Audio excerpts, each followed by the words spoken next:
الحمد للہ وکفا والصلاة والسلام علی عبادہ الذین اصطفیٰ خصوصاً علی افضلہم وخاتم النبیین محمد الامین وعلی آلہ وصحبہ اجمعین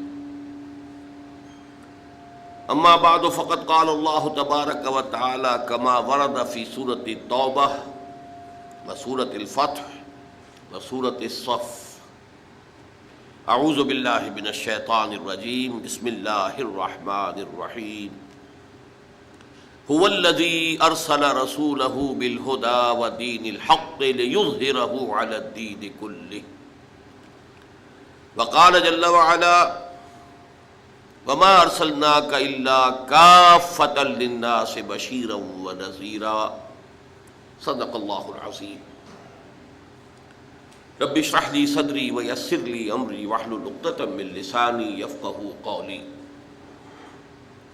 اللہم ربنا الہمنا رشدنا واعذنا من شرور انفسنا اللہم ارنا الحق حقا وارزقنا اتباعہ وارنا الباطل باطلا وارزقنا اجتنابہ اللہم وفقنا لما تحب وترضى آمین یا رب العالمین۔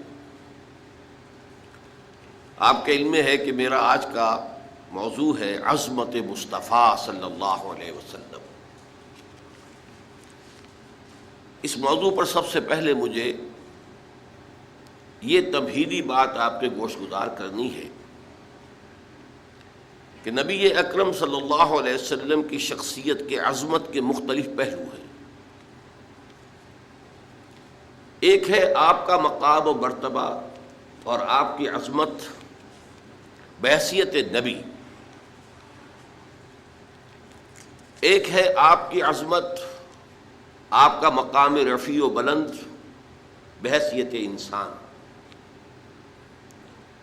پھر انسان کی حیثیت سے بھی ایک پہلو ہے روحانیات کا، آپ کا مقام اور مرتبہ روحانی اعتبار سے، اور دوسرا پہلو ہے عام انسانی معاملات کا، جن میں کہ انسان اپنی زندگی کے دوران لامحالہ جن میں سے گزرتا ہے اور مختلف حیثیتوں سے اس دنیا میں کام کرتا ہے۔ تو یہ جو مختلف پہلو ہیں عظمت محمدی کے صلی اللہ علیہ وسلم، ان میں سے بعض پہلوؤں کے بارے میں یہ بات ہمیں اچھی طرح سمجھ لینی چاہیے کہ اس کی عظمت، آپ کی عظمت کا بیان تو درکنار، اس کا ادراک اور شعور اور فہم بھی ہمارے لیے ناممکنات میں سے ہے۔ دیکھیے، سادہ سی مثال ہے کہ ایک معالج کا، ڈاکٹر کا، حکیم کا کیا مقام اور مرتبہ ہے اپنے فن میں، اس سے ظاہر ہے صرف کوئی معالج یا حکیم اور ڈاکٹر ہی جان سکتا۔ ایک انجینئر کا کیا مقام ہے اپنے فن میں، اس سے واقفیت صرف انجینئر کو حاصل ہو سکتی ہے۔ لہذا ایک نبی کی حیثیت سے محمد الرسول اللہ صلی اللہ علیہ وسلم کا کیا مقام و مرتبہ ہے، یہ صرف کسی نبی ہی کے لیے ممکن ہے کہ اس کا اندازہ کر سکے۔ کسی غیر نبی کے لیے یہ محال عقلی ہے۔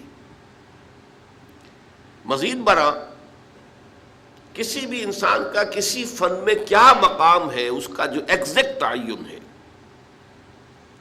وہ وہی شخص کر سکتا ہے جو اس فن میں اس سے بالا تر ہو۔ اس لیے کہ نیچے جو ہوگا وہ تو صرف دیکھے گا اوپر کی طرف، اس کے لیے یہ ممکن نہیں ہے کہ اپنے سے بلندتر مقام کے حامل شخص کا اصل مقام و مرتبہ معین کر سکے۔ اب ظاہر بات ہے کہ نبی اکرم صلی اللہ علیہ وسلم سے بالا تر مقام کسی نبی کا نہیں، لہذا کسی نبی کے لیے بھی یہ محال عقلی ہے کہ وہ حضور کے اصل مرتبہ اور مقام کو سمجھ سکے۔ کجا یہ کہ عام انسان غیر نبی، اس کے لیے تو جیسا کہ میں نے عرض کیا یہ محالات عقلیہ میں سے۔ اسی طرح روحانی اعتبار سے حضور کا کیا مقام ہے، ظاہر بات ہے کہ ہم جیسے لوگوں کے لیے اس کا ادراک و شعور ممکن نہیں۔ چند باتیں میں آپ سے عرض کیے دیتا ہوں، بعض اعتبارات سے خود حضور نے اسے واضح کیا کہ یہ تمہارے لیے ناممکن ہے کہ سمجھ سکو۔ مثال کے طور پر حضور صوم وصال رکھتے تھے۔ صوم وصال اسے کہتے ہیں کہ آج روزہ رکھا اور شام کو اسے افطار نہیں کیا، وہی روزہ رات سے گزر کر پھر اگلے دن تک چلا اور اگلے دن شام کو افطار ہوا، تو یہ 2 دن کا صوم وصال ہے۔ اگر یہی بات آگے ایک اور دن چلے گی تو 3 یوم کا صوم وصال ہو جائے گا۔ نبی اکرم صلی اللہ علیہ وسلم یہ صوم وصال رکھتے تھے، لیکن اپنے ساتھیوں کو، صحابہ کو، یعنی نوٹ کیجئے ہمارے لیے تو کیا سوال پیدا ہوتا، صحابہ کو بھی روکتے تھے۔ جس پر کسی صحابی نے سوال کر لیا تو آپ نے فرمایا صلی اللہ علیہ وسلم، ایکم مثلی، تم میں سے کون ہے جو میرے مانند ہو؟ ابھی تو عند ربی، میں تو اپنے رب کے پاس رات گزارتا ہوں، ہوا یطعمنی و یسقینی، وہ مجھے کھلاتا اور پلاتا ہے۔ اب بتائیے ہم میں سے کس کے لیے ممکن ہے کہ تصور کر سکے کہ یہ شب بصری جو اللہ کے ہاں ہوتی تھی اس کی نوعیت کیا تھی، اس کی کیفیت کیا تھی، وہ کھلانا اور پلانا کس نوعیت کا تھا جو اللہ تعالیٰ محمد رسول اللہ صلی اللہ علیہ وسلم کے ساتھ معاملہ کرتا تھا۔ معلوم ہوا کہ یہ چیز بھی ہمارے دائرے سے خارج ہے۔ اچھا میں تو اپنی بات کر رہا ہوں، میں سمجھتا ہوں کہ بڑے سے بڑے صوفی اور بڑے سے بڑے ولی اللہ کے لیے بھی ممکن نہیں ہے کہ حضور کے روحانی مقام کا پورا ادراک کر سکے۔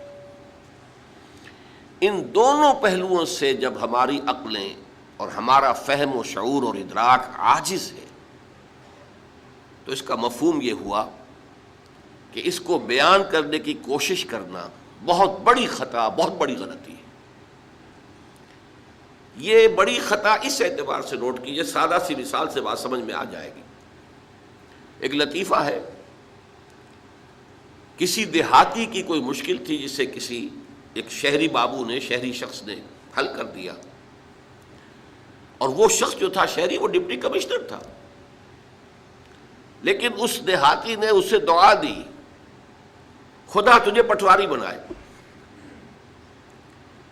اس لیے کہ اس دیہاتی کے لیے سب سے بڑا عہدہ، سب سے زیادہ صاحب اختیار ہستی پٹواری کی تھی۔ اس کی تھوڑی سی جنبش قلم سے اس کی زمین کسی اور کے نام درج ہو جاتی ہے، انتقال ہو جاتا، اسی کے قلم کی جنبش سے مالیانہ معاف ہو جائے گا۔ سارے اختیارات اس دیہاتی کے جو ہیں، اس کاشتکار کے جو ہیں، وہ تو اس کے ہاتھ میں ہیں۔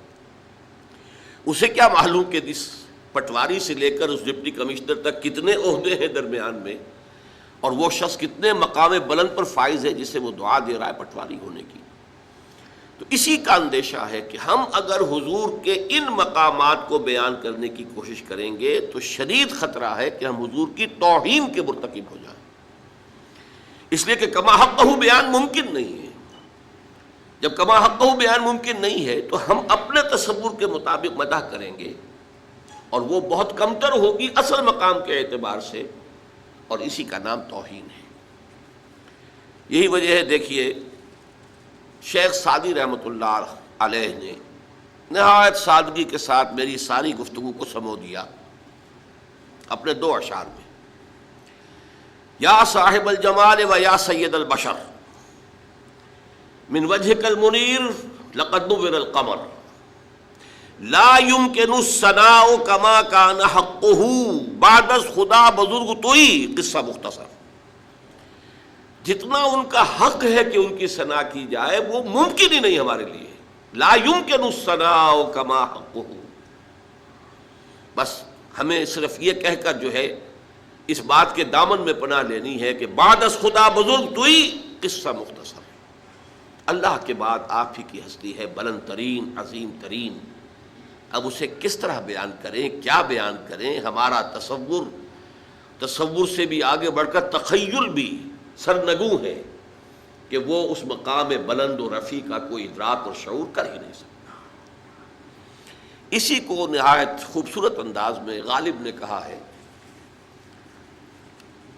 ما ثناء خواجہ بیزداں گذاشتے ہم نے حضور صلی اللہ علیہ وسلم کی ثنا اور حمد کو خدا کے حوالے کر دیا ہے، یزداں کے حوالے کر دیا ہے، ہم اس کی کوشش ہی نہیں کرتے۔ کہاں ذات پاک مرتبہ دان محمد است، اس لیے کہ وہی ذات پاک ہے جو اللہ کے، جو محمد الرسول اللہ کے اصل مرتبے سے واقف ہے۔ یہ کاں جو ہے اس کے مصرع ثانی میں وہ کا مخفف، فارسی میں اشعار میں یہ بہت ہوتا ہے کثرت سے کہ ذات پاک مرتبہ دان محمد است، ذات پاک مرتبہ دان محمد است، محمد کے اصل مرتبے اور مقام کو جاننے والی ایک ہی ہستی ہے اور وہ اللہ تعالیٰ کی ہے۔ لہذا غالب ثناء خواجہ یزداں گذاشتے، غالب ہم نے تو حضور کی مدح و ثنا کو اللہ کے حوالے کر دیا۔ میں نے دو اعتبارات سے حضور کی عظمت، حضور کے مقام و مرتبہ کو اپنے بیان کے دائرے سے بلند و بالا، برتر، اعلیٰ، عرفہ اور اس اعتبار سے خارج قرار دیا ہے۔ ہماری سمجھ میں حضور کی عظمت کے جو پہلو آ سکتے ہیں وہ ہے آپ کی عظمت بحیثیت انسان، لیکن ان کا بھی تجزیہ کریں گے تو اس کے بے شمار پہلو ہیں۔ حضور کی حیثیت، آپ کا مرتبہ اور مقام بحیثیت ایک سپہ سالار کے۔ اب یہ بڑے بڑے جرنیلوں سے پوچھئے کہ آپ نے جو جنگی حکمت عملی اختیار فرمائی، اس میں جس مہارت کا ثبوت دیا ہے، حالانکہ ساری عمر کبھی آپ نے کسی جنگ میں حصہ نہیں لیا، بدر سے پہلے یا اس سے پہلے کی چند مہمات میں شرکت کی ہے، باضابطہ جنگ کی نوبت نہیں آئی، لیکن یہ کہ دنیا دنگ ہے کہ جنگ کی مہارت اور اس کی حکمت عملی کو مرتب اور معین کرنے میں کس قدر آپ نے صلاحیت کا اور کس قدر قابلیت کا ثبوت دیا ہے۔ پھر کسی سے صلح کرنی ہے، صلح کی نیگوشیشن، اس میں آپ نے کس مہارت کا اور کس واقفیت کا اور کس اہلیت کا مظاہرہ فرمایا۔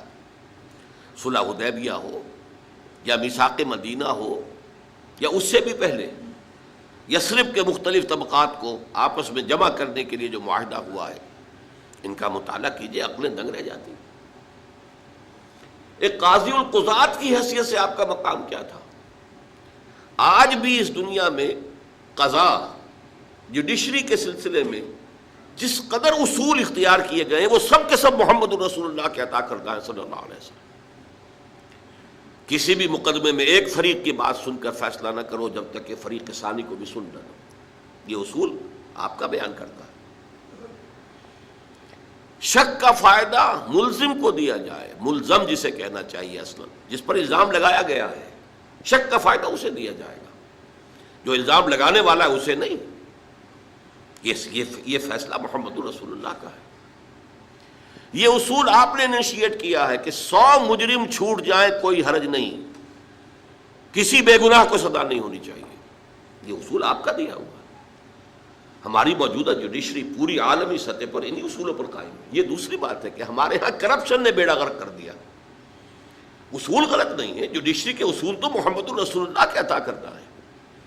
ہماری خیانت ہے، ہماری بدعنوانیاں ہیں، ہماری جانبداریاں ہیں، ہمارا بک جانا ہے، ہمارا سیاسی جو لوگ ہیں ان کا اعلی کار بن جانا، یہ چیزیں ہیں کہ جس نے عدلیہ کا جو ہے وہ بیڑا غرق کیا ہے۔ ورنہ اصولوں کا جہاں تک تعلق ہے وہ تو اصول وہ ہیں جو محمد عربی صلی اللہ علیہ وسلم نے عطا کیا۔